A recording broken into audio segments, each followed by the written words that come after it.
அதே மாதிரி உங்களுடைய காம்பினேஷன்ல மேக்ஸ் திரைப்படம் பட்டைய கிளப்பிச்சு சார். ஸோ அதோடைய ரெஸ்பான்ஸ் வந்து ரொம்ப பிரமாதமா இருந்தது.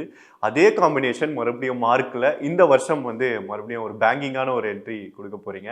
ஸோ எப்படி இருக்கு? நிறைய பேருக்கு ஃபர்ஸ்ட் இம்ப்ரெஷனே எதுவா இருந்தது அப்படின்னா, ஒருவேளை இது மேக்ஸ் உடைய அடுத்த சீக்குவலா இருக்குமா, இல்ல ஏதாவது பார்ட் 2வா இருக்குமா அப்படின்ற மாதிரி தான் வந்து அது எக்ஸ்பெக்டேஷன் இருக்கு. பட் இதுல வந்து மார்க் அப்படின்னு மறுபடியும் ஒரு ஒரு கமர்ஷியல் ஜானர்ல அவரு அந்த மாஸ் எலிமெண்ட் வந்து கொஞ்சம் கூட குறையாம வந்திருக்கீங்க. சொல்லுங்க இந்த ஒரு ப்ராஜெக்ட் பத்தி. இது ஆக்சுவலாக மேக்ஸ் 2 இல்லை, இல்ல கன்ஃபார்மாக கிடையாது. ஏன்னா நிறையா ஃபேன்ஸ் வந்து எக்ஸ்பெக்டேஷனோட இருக்காங்க, மார்க்குன்னு டைட்டில் வச்சுருக்காங்க, இருந்தாலும் இதுக்குள்ளே மேக்ஸ் தான் இருக்குது, மேக்ஸோட யூனிவர்ஸ் இருக்குதுலாம் சொல்லிட்டு இருக்காங்க. பட் அப்படி எதுவுமே இல்லை. பட் நானும் சுதீப் சாரும் செகண்ட் மூவி பண்ணலான்னு பிளான் பண்ணப்பவே நான் டிசைட் பண்ணிட்டோம் இது மேக்ஸாக இருக்கக்கூடாதுன்னு சொல்லிட்டு. ஏன்னா நான் மேக்ஸில் ஒர்க் பண்ணதுக்கப்புறம் அவர் ரொம்ப லேர்ன் பண்ணியிருந்தேன் மேக்ஸ்லேயே. ஸோ அதில் நான் வந்து எதெல்லாம் மிஸ் பண்ணிடணும் அந்த கேரக்டராக, இப்போ அவர் ஒரு ஃபன் இருக்கும் அவர்கிட்ட, ஸோ அதெல்லாம் வைக்கணும்னு முடிவு பண்ணுறப்ப மேக்ஸ் பண்ண முடியாது. ஏன்னா மேக்ஸ் வந்து ஒரு ஒரு ஒரு டைட்டாகவே இருப்பார் அதில்.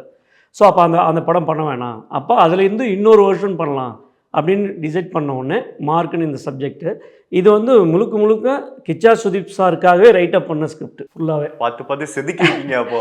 ஆமாம், அதனால் கண்டிப்பாக இதில் ஒரு செம மஜா ஒன்று இருக்குது.